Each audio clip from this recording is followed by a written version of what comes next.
कृपया ध्यान दें, ये कहानी केवल वयस्कों के लिए है। अगर आपकी उम्र 18 साल से कम है या आप बच्चे हैं, तो कृपया अभी इस वीडियो को छोड़ दें, क्योंकि ये आपके लिए नहीं है। ये कहानी पूरी तरह से काल्पनिक है और इसे बनाने का उद्देश्य आपका मनोरंजन करना और साथ ही आपको जागरूक करके एक अच्छी सीख देना है। कृपया वीडियो में दिखाई गई किसी भी बात या गतिविधि को अपने घर पर आजमाने की कोशिश बिल्कुल न करें। राधा। हाँ दीदी, कहिए क्या बात है। पिताजी सो गए क्या?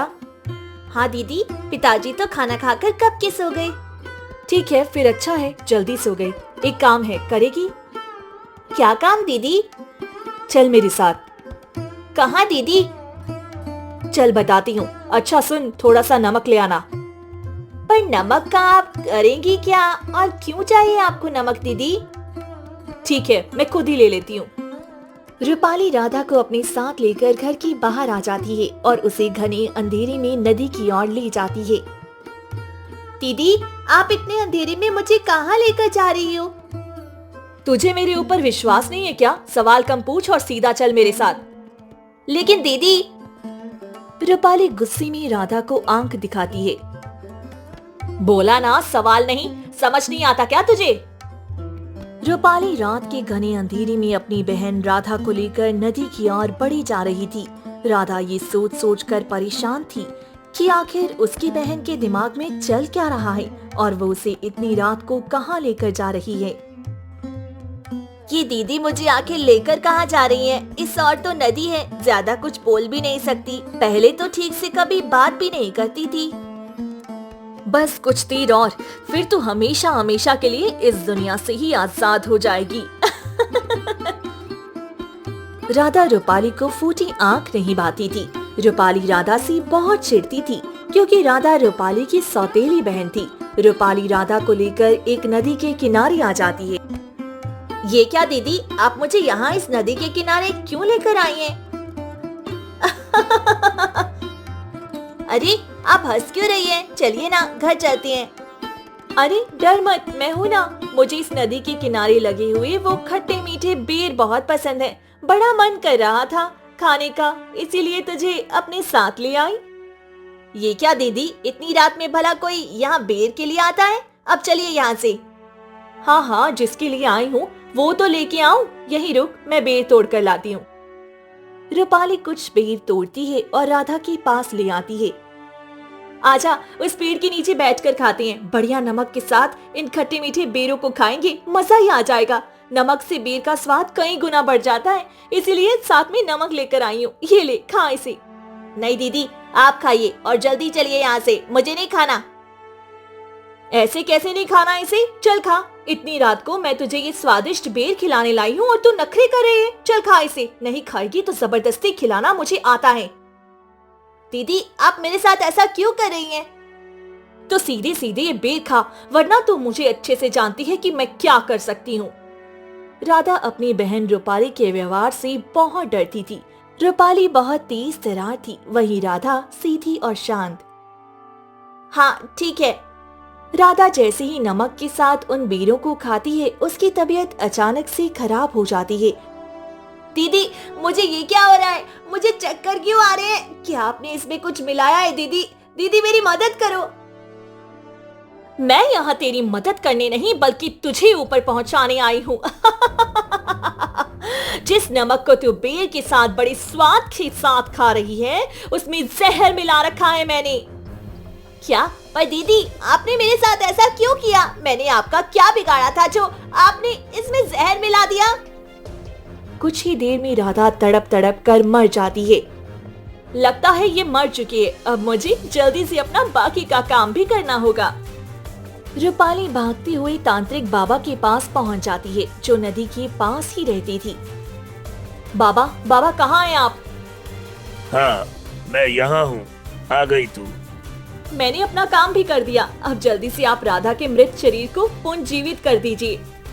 तांत्रिक बाबा आंख बंद करके कुछ तंत्र क्रियाएं करना शुरू कर देती हैं। उस लड़की के मृत शरीर को घसीट कर तुम्हें यहाँ लाना होगा। ठीक है बाबा, आप जैसा कहो, मैं अभी उसे घसीट कर यहाँ लाती हूँ। रूपाली राधा के मृत शरीर को घसीटकर तांत्रिक बाबा के पास लाती है।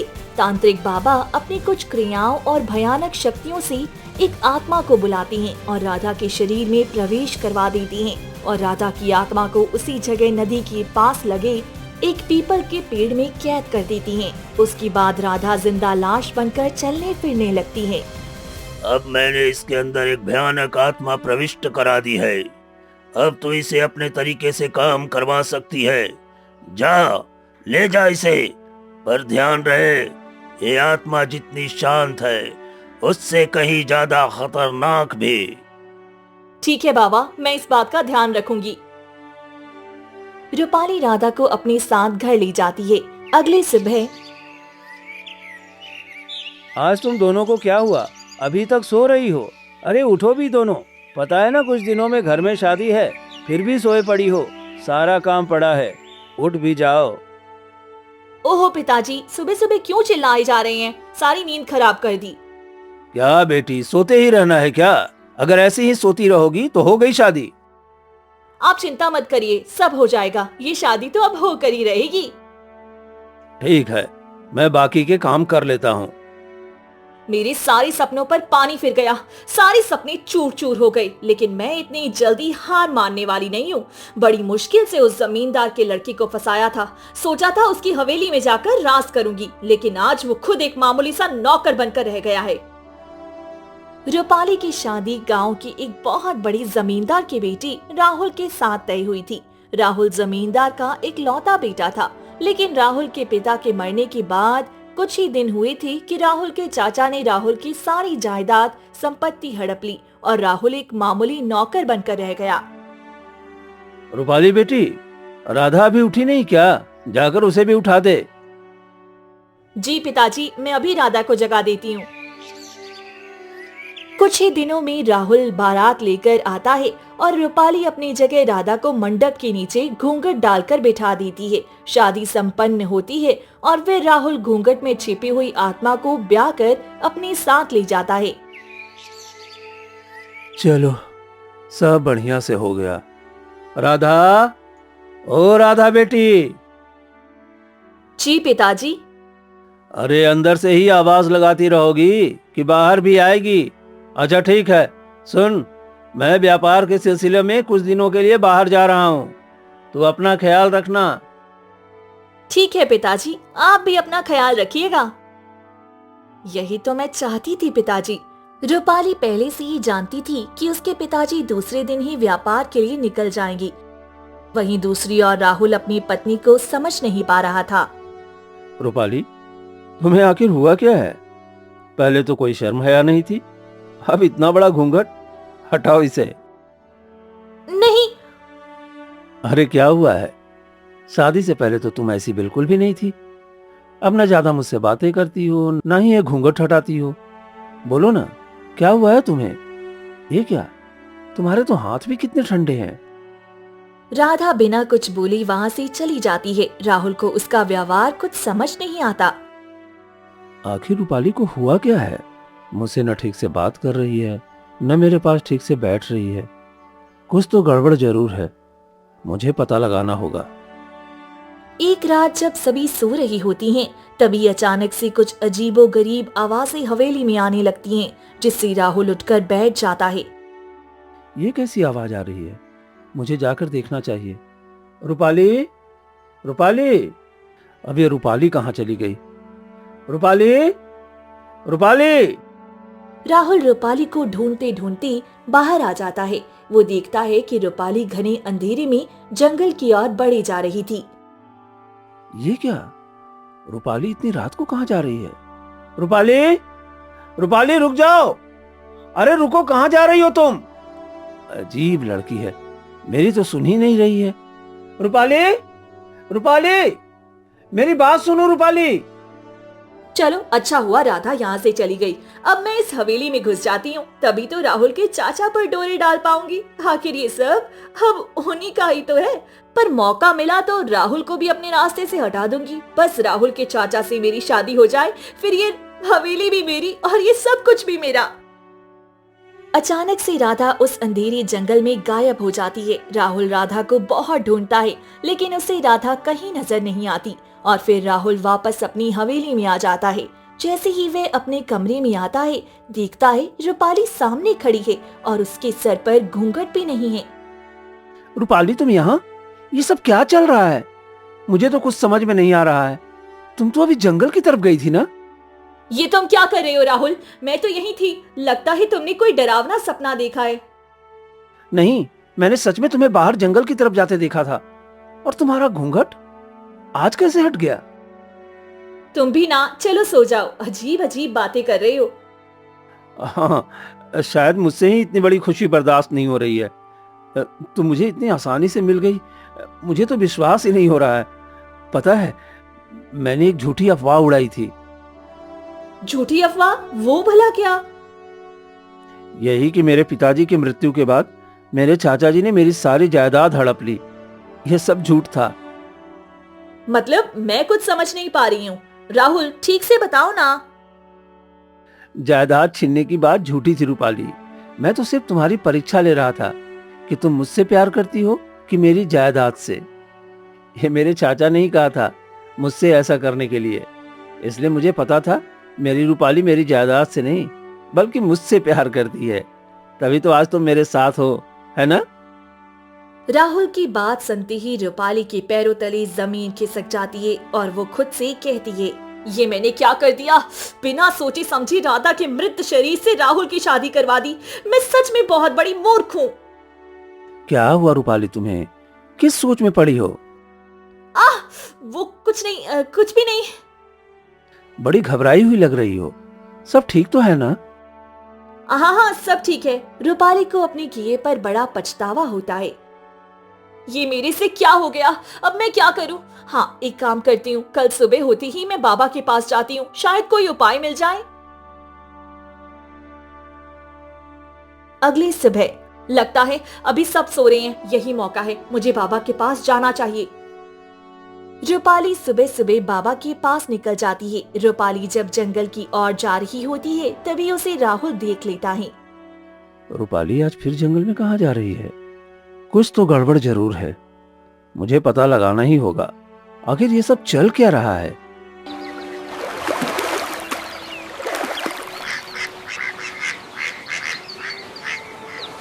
बाबा, कुछ करिए, मुझसे बहुत बड़ी गलती हो गई है। जिस मृत बहन से मैंने राहुल की शादी कराई थी, अब उसे खत्म करना होगा। ये तुम क्या कर रही हो? इतना आसान काम नहीं है उस आत्मा को खत्म करना। पर बाबा, उसके शरीर को खत्म करना ही होगा। मैंने तो राहुल की जायदाद पाने के लिए ये सब किया था। मुझे क्या पता था कि वो मेरी परीक्षा ले रहा है, और मैंने अपनी सौतीली बहन को मार दिया और उसकी मृत शरीर से राहुल की शादी करवा दी। लेकिन अब मैं राधा को राहुल से दूर करना चाहती हूँ। राहुल चलते चलते थक जाता है। ओहो, चलते चलते मुझे तो थकान होने लगी है। एक काम करता हूँ, इस पीपल के पेड़ के नीचे बैठकर थोड़ी देर आराम कर लेता हूँ। रूपाली भी कहीं नजर नहीं आ रही है। न जाने अचानक कहाँ चली गई।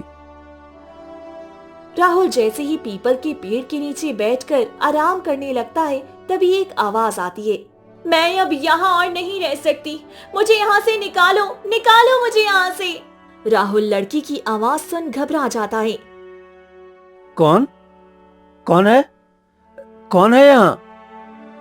कृपया कर मुझे इस कैद से आजाद करवाओ। अरे कौन है और किस कैद में हो तुम? राहुल पीपल के पेड़ से दूर चला जाता है। तब उसी आवाज आनी बंद हो जाती है, लेकिन जैसे ही पीपल के पेड़ के नीचे आता है, दोबारा आवाज आनी शुरू हो जाती है। कुछ तो है इस पीपल के पेड़ में। पीपल के पेड़ के नीचे आते ही आवाज आना शुरू हो जाती है, और पीपल के पेड़ से दूर जाते ही आवाज आना बंद हो जाती है। बचाओ मुझे, बचाओ, कोई निकालो इस कैद से, मुझे निकालो। लगता है कोई चुड़ैल प्रेत है इस पेड़ में। मुझे यहाँ से भागना होगा। राहुल जैसे ही भागने लगता है, पीपल के पेड़ से जोर जोर से रोने की आवाज आती है। कृपया करके ऐसा मत करो मेरे साथ, ऐसा मत करो, मुझे अकेले छोड़कर मत जाओ। उसने तो मेरे साथ गलत किया, तुम भी मुझे अकेला छोड़कर जाओगे तो मैं जिंदगी भर यहीं फंसी रह जाऊंगी। मत जाओ, मेरी मदद करो। किसने तुम्हारे साथ गलत किया है? बताओ, मैं तुम्हारी मदद करूंगा। आवाज फूट फूट कर रोती है। देखो देखो, रो मत। मैं वादा करता हूँ कि सच में तुम्हारी मदद करूंगा। तुम मुझे बताओ, आखिर हुआ क्या है तुम्हारे साथ और कौन हो तुम? मैं राधा हूँ, रूपाली की छोटी बहन। क्या राधा तुम? पर तुम यहाँ इस पेड़ पर कैसे? मुझे कुछ समझ में नहीं आ रहा है, बताओ मुझे। ये सब रूपाली दीदी ने किया है मेरे साथ। राधा एक एक बात राहुल को बताती है, जिसे सुन राहुल को बहुत दुख होता है।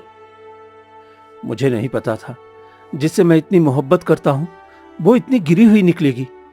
पर अब क्या किया जाए और मैं तुम्हारी मदद कैसे करूं? रूपाली दीदी ने तांत्रिक के साथ मिलकर मेरे शरीर से आत्मा को अलग कर दिया है। मेरा शरीर अभी भी उन लोगों की कैद में है और मेरी आत्मा को उस तांत्रिक ने यहाँ इस पीपल के पेड़ में कैद कर दिया है। वे लोग मेरे शरीर का गलत इस्तेमाल कर रहे हैं। तुम फिक्र मत करो, मैं कुछ करता हूँ। मैं तुम्हें इस कैद से बाहर जरूर निकाल कर रहूंगा। पर तुम कैसे मुझे इस कैद से आजाद करवाओगे? मैं एक बहुत पहुंचे हुए पहाड़ी बाबा को जानता हूँ। हो सकता है उनके पास हमारी इस समस्या का कोई उपाय हो। तो जल्दी करो, क्योंकि वो तांत्रिक ना जाने इस समस्या को क्या करने वाला है। इसके बाद मैं हमेशा हमेशा के लिए इस पेड़ में ही कैद हो जाऊंगी। तुम फिक्र मत करो, मैं जल्द से जल्द तुम्हें यहाँ से आजाद कराऊंगा। राहुल ऐसा कहकर वहाँ से चला जाता है। थोड़ी देर में राहुल अपने घर पहुँच जाता है, जहाँ उसे पहले से ही रूपाली मिलती है। राहुल रूपाली को देखकर घबरा जाता है। अरे राहुल, आ गए तुम? हाँ। अरे कहाँ जाने लगे? तुम आओ, मेरे पास बैठो। राहुल बिना कुछ कहे ही वहाँ से चला जाता है। ये क्या हुआ? राहुल तो मुझसे बिना बात किए ही चला गया। खैर जाने दो, मुझे तो इस हवेली से मतलब है और उसकी जायदाद से। कल सुबह होते ही मैं साधु बाबा के पास निकल जाऊंगा। बस कुछ दिन और, फिर इस लड़की को मैं इस हवेली से निकाल फेंकूंगा। सुबह होती है और राहुल पहाड़ी वाले बाबा से मिलने के लिए जंगल की तरफ निकल जाता है। अब मैं इस जंगल में पहाड़ी बाबा को कहाँ ढूंढूं? सुना तो काफी है पहाड़ी बाबा के बारे में। राहुल चलते चलते एक नदी के किनारे पहुंचता है। इस नदी ने तो इस रास्ते को ही बंद कर दिया है। अब आगे जाने का कोई रास्ता ही नहीं है। अब मैं पहाड़ी वाला बाबा के पास कैसे मिलूंगा? उन्हें कहाँ ढूंढूंगा? पहाड़ी वाले बाबा, पहाड़ी वाले बाबा, मैं उनका चेला, मैं उनका चेला। क्या तुम पहाड़ी वाले बाबा को जानते हो? हाँ हाँ, बहुत अच्छे से जानता हूँ। तुम्हें क्या समस्या है, बताओ। मुझे एक लड़की की मदद करनी है। क्या तुम मुझे पहाड़ी वाले बाबा के पास लेकर चलोगे? पहाड़ी वाले बाबा ऐसे किसी से नहीं मिलते। देखो, मुझे उनकी मदद की जरूरत है। तुम एक बार मुझे पहाड़ी वाले बाबा के पास ले चलो। ठीक है, चलिए। तोता राहुल को अपने साथ पहाड़ी वाले बाबा के पास ले जाता है। प्रणाम बाबा। अरे, ये तो मुझे कहाँ ले आए हो? यहाँ तो मुझे कोई बाबा नजर नहीं आ रहे हैं। तुम किसे प्रणाम कर रहे हो? मैं पहाड़ी वाले बाबा को प्रणाम कर रहा हूँ। पर मुझे तो यहाँ कोई बाबा दिखाई नहीं दे रहे। बाबा सबको ऐसे नहीं दिखते। तो फिर कैसे दिखेंगे? अपनी आंखें बंद करो और मन में उनको याद करो, फिर आंखें खोलो। राहुल वैसा ही करता है जैसा तोता उसे बताता है। उसके बाद राहुल को उस वृक्ष के नीचे पहाड़ी वाले बाबा बैठे हुए दिखने लगते हैं। कहो वत्स, क्या समस्या लेकर आए हो?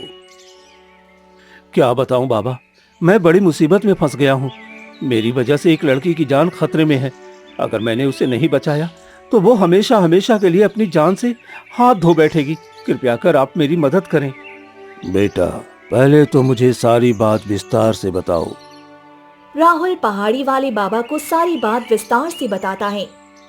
ओहो, तो ये बात है, राधा की आत्मा एक पेड़ में कैद है। जब तक उसकी आत्मा अपने शरीर को नहीं पा लेती, वो ऐसे ही उस पेड़ पर कैद रहेगी।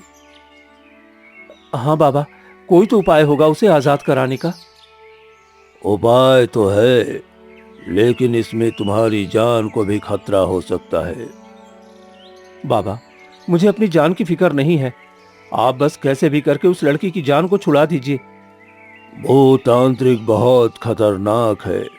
आने वाली अमावस्या को वो सारी सिद्धियां हासिल करने की कोशिश करेगा, फिर राधा की आत्मा को हमेशा हमेशा के लिए मुक्त कर देगा। अगर ऐसा हुआ तो राधा अपने शरीर पर कभी कब्जा नहीं कर पाएगी। तो बाबा, हमें उसके लिए क्या करना होगा? उसकी विधियों को करने से उसे रोकना होगा और राधा की आत्मा को उसके शरीर तक लाना होगा। ठीक है, मैं पूरी कोशिश करूंगा बाबा, आप बस मेरी मदद करिए। मुझे कैसे भी करके एक मासूम की जान बचानी है और उसकी बहन रूपाली को भी उसके किए की सजा देनी है। ठीक है, फिर चलो मेरे साथ। तोताराम, क्या तुम तैयार हो? जी गुरुजी, मैं बिल्कुल तैयार हूँ। ठीक है, फिर चलो। जी बाबा, बिल्कुल। बाबा राहुल और तोता तीनों उस पीपल के पेड़ के पास पहुंच जाते हैं। बेटी राधा, क्या तुम हमें सुन पा रही हो? जी बाबा, मैं आपको सुन पा रही हूँ। बेटी, मेरी बात ध्यान से सुनो। आज वो तांत्रिक जैसे ही इस पेड़ के पास आए तो तुम्हें उसे आवाज नहीं देनी है, ठीक है? ठीक है बाबा। शाम होती है और तांत्रिक बाबा उस पीपल के पेड़ के नीचे आता है। राधा, राधा, आज मैं तुम्हें इस पेड़ से आजाद कराने आया हूँ। राधा, तुम मुझे सुन पा रही हो ना? ये क्या, ये लड़की तो कोई उत्तर ही नहीं दे रही है। तांत्रिक राधा को पुकार ही रहा था कि तभी उस पेड़ पर बैठा हुआ तोताराम कहता है, किसे पुकार रहे हो? बाबा, जिसे आप पुकार रहे हो वो तो यहाँ है ही नहीं। मैंने उसे यहाँ से हमेशा के लिए आजाद कर दिया है। मूर्ख, कौन है तू और तूने उस लड़की को कैसे आजाद किया? मेरी बातों से तुम अच्छे से समझ गए होगे कि मैंने उस लड़की को आजाद कर दिया है। मूर्ख, तूने मेरी सारी मेहनत पर पानी फेर दिया। अब मैं तुझे नहीं छोड़ूंगा। मैं भी तो देखूं क्या करता है तू। तांत्रिक बाबा गुस्से में आकर अपना कमंडल तोते के ऊपर फेंकता है, जिससे राधा की आत्मा उस पेड़ से आजाद हो जाती है। मैं आजाद हो गई, मैं आजाद हो गई। ये क्या, ये मैंने क्या कर दिया? अपने ही कमंडल को फेंक दिया। इसमें ही तो राधा के बाल थे। अब तो वो आजाद हो गई। तांत्रिक गुस्से में तिलमिला जाता है और तोते को शक्ति से मार देता है, जिससे तोता जमीन पर बेहोश गिर जाता है।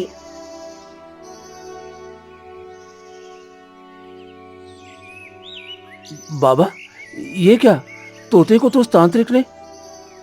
तुम फिक्र मत करो, तोताराम को कुछ नहीं होगा। उसे मैं ठीक कर दूंगा। अभी फिलहाल हमें राधा के शरीर को ढूंढना होगा। अगर कुछ क्षण में हमने राधा के शरीर से उसकी आत्मा का मिलान नहीं किया तो उसकी आत्मा हमेशा हमेशा के लिए इस मृत्युलोक में भटकती रहेगी। ठीक है, मैं राधा के शरीर को ढूंढता हूँ। राहुल राधा के शरीर को ढूंढता है, वहीं साधु बाबा तांत्रिक के मंसूबों को कामयाब नहीं होने देती। मैं तेरे इन मंसूबों को कभी कामयाब नहीं होने दूंगा। तू जो भी है, हट जा मेरे रास्ते से, वरना तुझे भी मौत के घाट उतार दूंगा। दोनों बाबाओं में लड़ाई होती है, जिसके बाद तांत्रिक बाबा अपनी जान बचाकर वहां से भाग निकलता है। पहाड़ी वाली बाबा जख्मी तोते के पास आते हैं। तोताराम, उठो तोताराम, उठो, तुम्हें मैं कुछ नहीं होने दूंगा। बाबा अपनी शक्ति से तोताराम को ठीक कर देती हैं। तुम ठीक तो हो ना तोताराम? आपके रहते हुए मुझे कुछ नहीं हो सकता बाबा। ठीक है तोताराम, चलो हमें जल्दी चलना होगा, राधा के शरीर को ढूंढना होगा। बाबा तोते को लेकर राधा के शरीर को ढूंढने निकल पड़ते हैं। वहीं दूसरी ओर राहुल जब राधा के शरीर को ढूंढ रहा होता है, तभी रूपाली और तांत्रिक वहां पहुंच जाते हैं और राहुल को देखकर चौंक जाते हैं। राहुल, तुम यहाँ क्या कर रहे हो? अब तुम्हारा भांडा फूट चुका है। तुमने क्या सोचा मुझे कुछ नहीं पता चलेगा? मैं सब जान चुका हूं। तुमने मेरी जायदाद को पाने के लिए अपनी बहन तक को मार डाला। ओह, तो तुम्हें सब पता चल ही गया। तो चलो, अब तुम्हें भी अगर सब पता चल ही गया है तो अच्छा है। अब मेरा काम और भी आसान हो गया। मैं तुम्हें भी मार डालूंगी और फिर इस हवेली की मैं अकेली मालकिन बन जाऊंगी। राज करूंगी इस हवेली पर। बाबा, मार दीजिए इसे भी और कैद कर दीजिए इसकी आत्मा को भी पीपल के पेड़ में। हाँ, लेकिन इस बार मैं एक आत्मा नहीं, दो आत्माओं को पेड़ में कैद करूंगा। दो मतलब?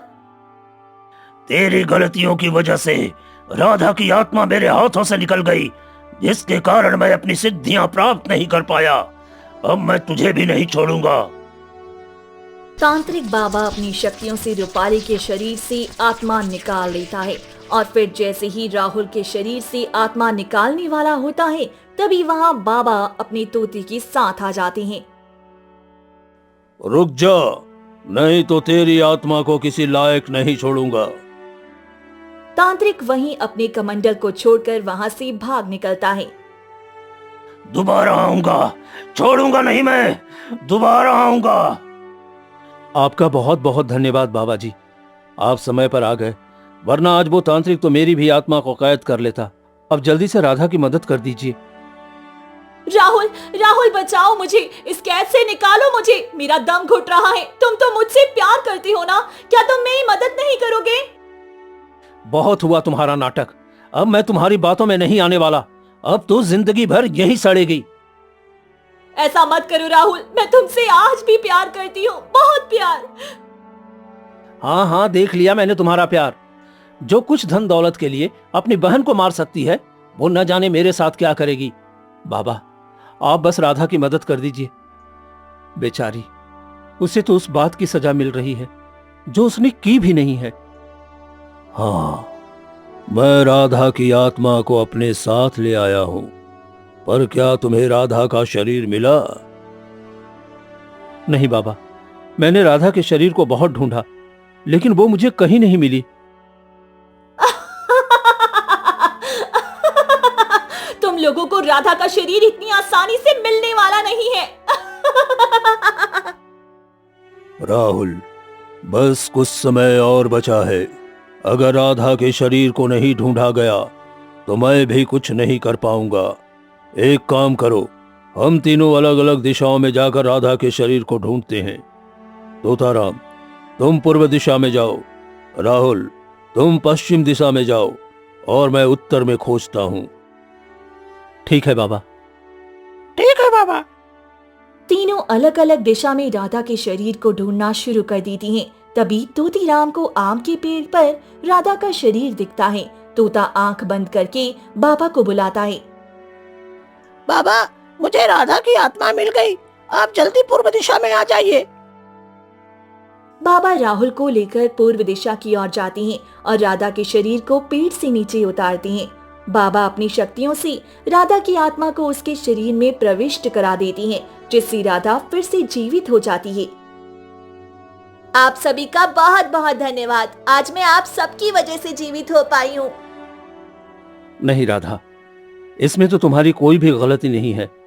तुम्हारी बहन की वजह से तुम्हें इतना कुछ झेलना पड़ा। राहुल, रूपाली कहाँ है? उसे उसके कर्मों की सजा मिल चुकी है। तांत्रिक ने उसकी आत्मा को उसके शरीर से अलग कर दिया है। नहीं, उसने जो मेरे साथ किया तो किया, लेकिन मैं उसके साथ बुरा नहीं कर सकती। हमें उसके पास चलना होगा। सभी रूपाली के पास जाते हैं जहाँ वो कैद थी। बाबा, मैं आपसे विनती करती हूँ, आप मेरी बहन को ठीक कर दीजिए। बेटी, तुम सच में एक बहुत ही पवित्र आत्मा हो। तुम्हारे साथ इतना होने के बाद भी तुम अपनी बहन के बारे में सोच रही हो। बाबा रूपाली की आत्मा को उसके शरीर में अपनी शक्तियों से प्रविष्ट कर देती हैं, जिससे वह फिर से एक जीवित आत्मा बन जाती है। ओ राधा, मुझे माफ कर दे मेरी प्यारी बहन, मुझसे बहुत बड़ी गलती हो गई। लालच में मैं इतनी अंधी हो गई कि अपनी ही बहन की जान की दुश्मन बन गई। राधा रूपाली को माफ कर देती है और दोनों बहनें एक दूसरे के गले लग जाती हैं और फूट फूट कर रोने लगती हैं। दीदी, राहुल, अब तुम भी मुझे माफ कर दो। मैं जानती हूँ मैंने जो किया है वो बहुत बड़ा पाप है, लेकिन अब मैं तुम्हारी असली जीवन साथी बनने के लायक नहीं हूँ। मेरी बहन से अच्छी जीवन साथी तुम्हें कहीं नहीं मिलेगी। तुम मेरी बहन राधा से शादी कर लो। राहुल रूपाली की बात मान लेता है और फिर राधा और राहुल खुशी खुशी शादी कर लेती हैं।